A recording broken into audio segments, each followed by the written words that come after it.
bu qabul qiluvchi degani. Daripaluvchi loyihasi qayerda Telegram bo'lsa o'sha yerda ishlaydi. Ya'ni dunyoni xohlagan joyda ishlashingiz mumkin. Ya'ni Telegramda ishxonamiz hisoblanadi.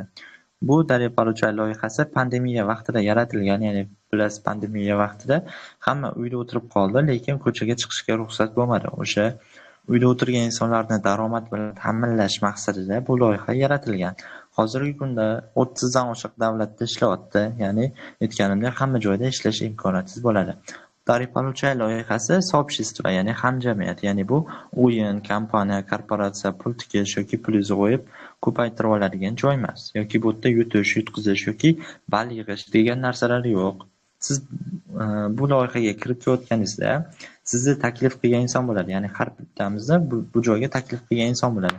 Va taklif qilgan insonimiz o'zimizga bu loyihani taklif havolasini, ya'ni referalniy silkasi bo'ladi, o'shani tashlab beradi. Va registratsiyadan o'tayotgan paytingizda bu ishxonani o'zini 3 ta shartlari bor. O'sha 3 ta shartlarini tanishtirib o'tadi. Sizga birinchi 3 ta shartini tushuntirib o'tamanda, oxirida marketing plan, ya'ni sizga daromadli joylarini, ya'ni oylikli joylarini tushuntirib o'taman. Registratsiyadan o'tayotgan paytingizda aytadigan birinchi sharti, siz umringiz davomida bir marta o'rtadagi turgan paluchatildan, ya'ni navbat kelgan insondan, qizildagi insondan o'zingizga bir marta 150 ming so'mga o'zingizga biznes ishxona sotib ola olasizmi degan shartini qo'yadi. Ikkinchi sharti, mana sizga Telegramingizga doska ochildi, ya'ni ishxona ochildi.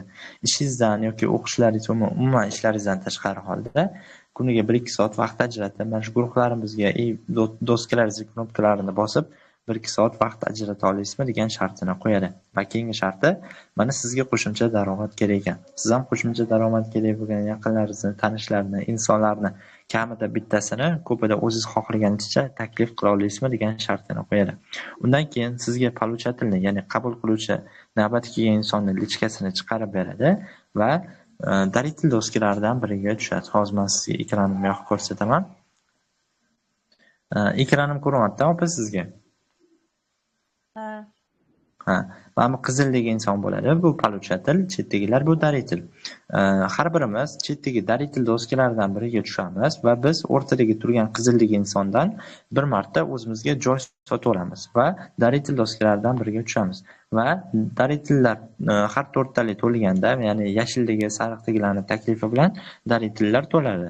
Yashilga o'tamiz, yashildan keyin sariqqa va qizilga o'tamiz. Qizil joyga tushganimizdan keyin nima bo'ladi? Shunda bizga 4 ta o'ng tarafdan va 4 ta chap tomondan sizga 8 ta inson 150 ming so'mdan yig'ib beradi. Ya'ni 8 ming rubl O'zbekistonda summасida bu 1 million 200 ming so'm bo'ladi. Ya'ni 8 ta insondan 150 ming so'mdan olsangiz 1 million 200 ming so'm bo'ladi. Endi xuddi shunaqa pog'onalarimiz bizda 7 ta. Siz har 8 ta insondan har 3 tasini yuqori doskaga daritil bo'lib kirishingiz mumkin. Ya'ni bronzaga ikkinchisi. Bronza taxta bu 450 minglik daromad, undan paluchatil bo'lganda 3 million 600 ming so'm, ya'ni 450 ming so'mdan 8 ta insondan olsangiz 3 million 600 ming so'm bo'ladi. O'sha 3 million 600 ming foizdan 1,5 millionini kumushga qo'ysangiz, kumushdan ham 12 million so'm olinadi. Oltin bor, oltindan 36 million so'm, platinadan 112 million, brilliantdan 360 million va oxirgi bizning 7-chi, ya'ni titanoviy doskadan 150 milliondan 8 ta insondan olinadi. Endi bu 7 ta doskani pog'onasini bir marta olib chiqib ketmaysiz. Ya'ni buni qayta aylantirib, cheksiz aylantirishingiz mumkin bo'ladi. Sizga o'sha aytganim takliflaringiz qancha ko'p bo'lsa, shuncha tez va shuncha ko'p marta paluchatil bo'lishingizni aytib o'tib ketadi. Siz kimnidir taklif qilganingiz uchun oylik yoki foiz yoki qanaqadir ball chiqarib berilmaydi. Faqatgina mana shu doskalarda harakatlanib daromad ko'riladi. Siz ham taklif qilgan insonlaringizga ma'lumotlar beramiz va registratsiyalaringizga yordam beriladi. Ya'ni bu yerda komanda bo'lib birgalikda, jamoa bo'lib birgalikda ishlanadi. Qanaqa joylarga tushunmadingiz, opa?